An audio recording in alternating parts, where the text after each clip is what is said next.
I survived through 2022. What does 2023 hold? The last 3 years have been a whole mess for me, just like for many people who went through a lot because of the pandemic. I was living with my parents, who were already seniors, as I was born when they were already in their 40s. I have a younger sibling with a very weak heart. All her life, she stayed in the house and could not attend regular schooling. Mom has to take a close watch on her as she was so frail. Dad has been hustling on 2 jobs to support all our needs and my schooling. When I turned 18, I started working part-time while continuing my studies. I was able to support my schooling while Dad was supporting all our house needs. Little by little, I was also able to help with our family finances. When I finished my degree, I soon got a full-time job. In my second year of working, I advised Dad to just limit his work to 1, so he will have more time to rest, and as he is already aging too. Dad was a Catholic, while Mom was an agnostic. Dad's piety made me believe that there is really a God. He goes to Mass every Sunday and prays the Rosary daily. Somehow, he was able to persuade Mom to raise me and my sister as Catholics. Mom's unbelief stems from the fact that she was left by her parents. Her father left their house when she was just a few months old.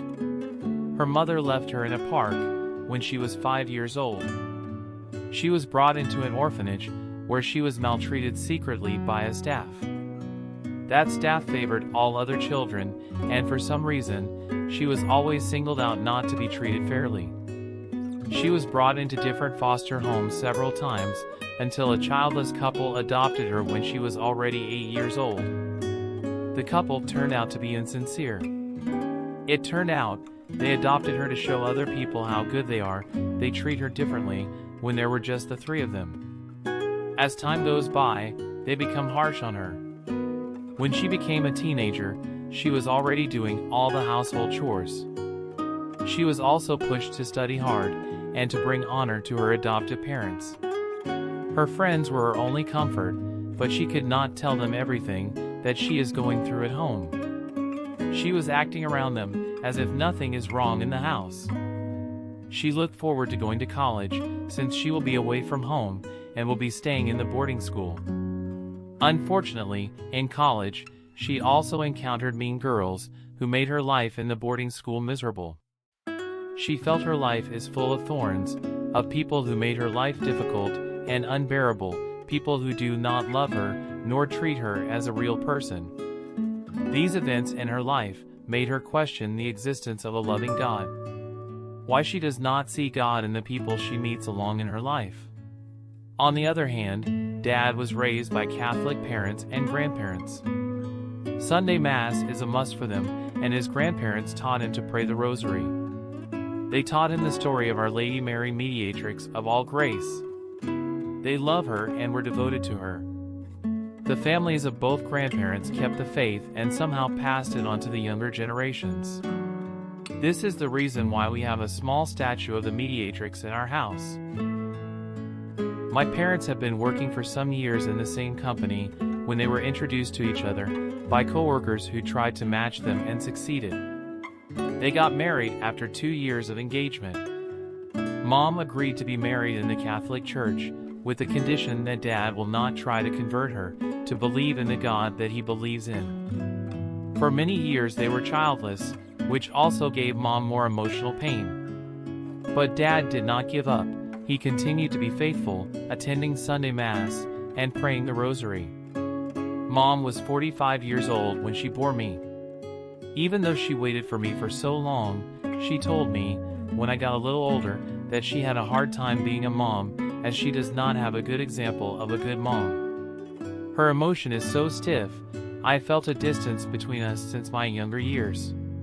Dad was the one who fills up the love and emotion that is lacking from Mom. Luckily, she bore my younger sister 2 years after I was born, but she has been very sickly since birth. Mom's maternal instinct had been honed to heights because of her. She eventually stopped working completely to take care of Laika. Dad had to take 2 jobs since then, just to make sure that we will be properly fed, and that I can go to school. When the pandemic came in the first quarter of 2019, I had just been working for a few years. Dad got infected with the disease which he contracted at work. He was one of the first 100 people who got it. His frail and tired body was not able to stand the awful effects of the virus on his aging body, so he succumbed to it after 3 weeks of contracting it. Mom was totally shaken. He was her strength, her light, and her hope. From him, she found love that was denied to her by her real parents and adoptive parents. Only he gave her a real family. Now she had another question to ask God: why? Why take away from her the love of her life? But as much as she questions God, she could not get angry with Mary, the Mother of God. Mary has been Dad's source of strength during the hard times, and Mom has witnessed it many times. He calls her Mother Mary, as what was taught by his parents. That is why even though Mom does not believe in God, she carefully cleans the altar daily, where the Mediatrix image is also placed. The lockdown did not allow us to properly bury Dad, as what happened to many others, who also died of the disease and during the strict lockdowns. Our fear of the disease, and what was happening around the world, was just as strong as the grief of our loss. Laika, my sister, has been badly affected emotionally, that her heart condition worsened. The following year, 2020, we lost her too. Mom saw her go peacefully. Mom was heartbroken, but she is thankful that Laika's suffering has ended. All Laika's life, Mom was on her side, taking care of her, and now she too is gone. Just like what happened when we lost Dad, I almost could not grieve as I was thinking of Mom, of how she will take the loss. But surprisingly, it was Mom who gave me strength. Her love for Laika made her forget her loss. It is better for her that Laika's suffering has ended. The pandemic effects worldwide have become fiercer in 2021, the year I lost my job as our company closed down due to bankruptcy. Also, because of the lockdowns and restrictions, I have been away from my fiancée for a longer time. And I lost her too to somebody else. It is like an endless loss of what I love and needed most. I wanted to run as far as I can without going back. It was Mom who woke me up from the nightmare. One night when I was sulking in my room, Mom entered and held my hand. Silently, she made me get up and follow her. She brought me in front of the altar. She told me, "Your dad used to come here when he was down and weary. Maybe you should better talk to her too." Then she left me alone there. I stared at the image of the Mediatrix and looked at the cross beside it. I knelt down and sobbed silently. I just cried there, stifling all sound so as not to allow Mom to hear anything. I just cried all my heart out, not saying a word, even just in my mind. No questioning God or the Blessed Mother. After some time, I felt as if cold water was poured on me. I felt my breast become lighter. My sobbing slowly stopped. I eventually just stopped crying. Somehow, I felt I already shed all the tears and I was feeling better. But more than that, I felt a love that enveloped me. I was not alone in my grief. I was not alone in my loss. I knew that my other mother is here, the Mother of Jesus, the Mediatrix. She too has lost someone, her only son, at the Calvary. She suffered so much because her son suffered to save mankind from eternal damnation. And at this very moment, she was relieving me from my suffering. What a grace! At that realization, I asked God's pardon for wallowing in my pain and miseries. I asked pardon for not trusting Him enough, that I too must bear my cross and suffering. The following day, Mom woke up with the delicious smell coming from the kitchen as I woke up early to prepare our breakfast. It was a sunny day. When 2022 came, the pandemic restrictions eased off after protests have been staged in countries against strict restrictions. Somehow, it became easier to move around and do things. But then, the little savings that we have is running out as well. I must be able to find a new job or we will starve. I was able to find a job again, but Mom contracted the disease and we do not know where she got it. I panicked, afraid that I might lose her too. I did all I can and gave her every possible home remedy. She managed to survive 3 weeks of the ordeal of losing her sense of taste and smell, body aches, fever, and shortness of breath. I too contracted the virus through her, but my symptoms were milder, as perhaps I have a stronger body and more information is already available on how to fight the disease. Mom was cleared after 3 weeks. She tested positive. I have been cleared the week after. But Mom never completely regained her strength. Several months passed and she was as weak as when she contracted the virus. One day, she asked me if, like my father, I believe in God. I answered yes, and that my faith was just strengthened by my experience before the altar. She smiled and told me she still does not believe, but that she asks, if there is really a God, she has asked him to take care of me, as she is already too tired to stay up every day.